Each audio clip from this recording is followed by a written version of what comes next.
right, so today we're going to be talking about active range of motion, passive and isometric for the elbow and the wrist joint. So we're going to start with active range of motion. So again, active is testing the contractile and the inert tissues. So we want them to be doing the movement and us to be just guiding their movement with our communication. We don't want to just be showing them what to be doing. Okay, so we're going to start with the elbow. So with the elbow, we're going to get you have your hands out by your side, and I want you to bend your elbows and try to bring your palms to your shoulders. Perfect. Any pain or problems doing that? No. Great. I'm looking to see if there's any obvious difference from one side to the other. I'm going to get you to straighten your elbows out as far as you can go. Perfect. Any pain or problems doing that? No. Great. So that was flexion and extension. That's our actual elbow joint. We're also going to combine our radial ulnar joint as well. So we're going to look at pronation and supination. So I'm going to get you bend your elbow to 90 degree. Great. And now I want you to turn your palms of the toward the floor, to face the floor. Great. Any pain or problems doing that? No. Looks even to me. Perfect. Now I'm going to get you to rotate your palms up toward the ceiling. Any pain or problems doing that? No. Perfect. So that was active range of motion for our elbow. We've just combined flexion, extension, pronation, and supination. Okay. So now I'm going to move on to passive range of motion for the elbow.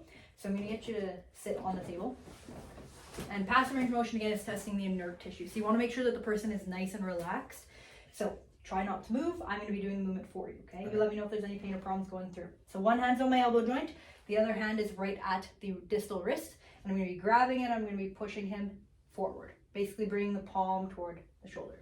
Again, I'm doing my 3 to 5 passes, and then toward the end, I'm getting that overpressure, which should basically just feel like tissue running into tissue. So that's your forearm running into your biceps.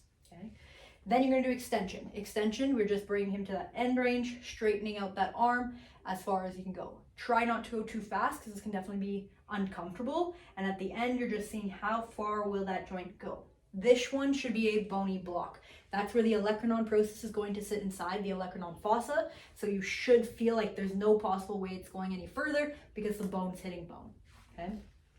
Pronation and supination, again, on a normal situation, I would test the uninjured side. You do the uninjured side first and then check the injured side. So I would go and check the other one by doing flexion and extension there. But I'm going to just show you pronation and supination on this side. And we're going to skip that other side completely. So for this one, what I recommend is grab them kind of like you're giving them a handshake. You're going to have your hand that now is going to come a little bit further down the forearm. So you want it to be closer to where the head of the radius will be. You don't want to be right over top of the olecranon anymore. Okay, so I'm bringing my hand down so I can feel that superior radial ulnar joint. And then I'm going to be pronating him, okay, by doing supination with my hand. So I'm pronating him. When I get to this position, I kind of run out of my own supination. So I'm going to have to reposition my hand and kind of come more on top so that I can give him a bit more of an overpressure so I can really feel that tissue starting to stretch at the end. Okay? So you do your 3 to 5 passes, overpressure at the end. Now I'm going to do my pronation.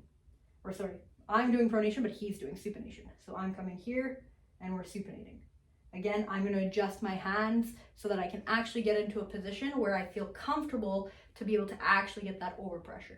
Okay, but just staying in your hand grip won't be functional. Okay, you won't get enough overpressure to actually determine what's going on. The other thing to consider is that because you're gripping into the hand, they could potentially have a wrist injury. So you do want to potentially avoid actually doing this hand grip position.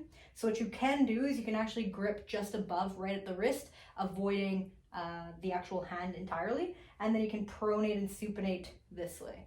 Okay, it's just a little bit harder, especially depending on the person. If they have very thick forearms and your hands are really small, that can be a little bit harder to do.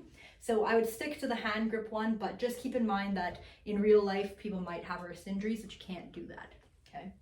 So that was passive range of motion. We're gonna move on to isometric of the elbow next. So isometric, we're testing the contractile tissue, so we're looking at their muscle strength, okay? So for this one, all you have to really do is get them into a 90-degree bend of their elbow. You're just gonna be stabilizing with one hand. So I just usually put one hand right around their tricep, and then one hand's gonna go on the anterior forearm. I'm gonna explain to them, I'm gonna try to push you down. You're gonna be doing like a bicep curl or basically bending your elbow, okay? So on the count of 3, I'm gonna try to push you down. Don't let me move you. Ready? 1, 2, 3. 1, 2, 3, 4, 5. Good. And you should see that they're struggling to actually get enough resistance, okay? So that was flexion. Extension can sometimes be a little harder, but you're just gonna put your hand underneath the back of their forearm. They're gonna be straightening it and I'm gonna be lifting. For this one, you're gonna be really fighting against your own bicep strength. So make sure to really say, don't overpower me or meet my resistance, because you probably won't be as strong for this one.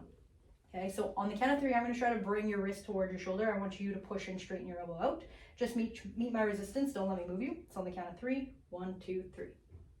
2, 3, 4, 5. Good. So that was flexion and extension. The next 2 are going to be your pronation and supination. You're doing the exact same thing. So you're going to grip it their hand, just like this.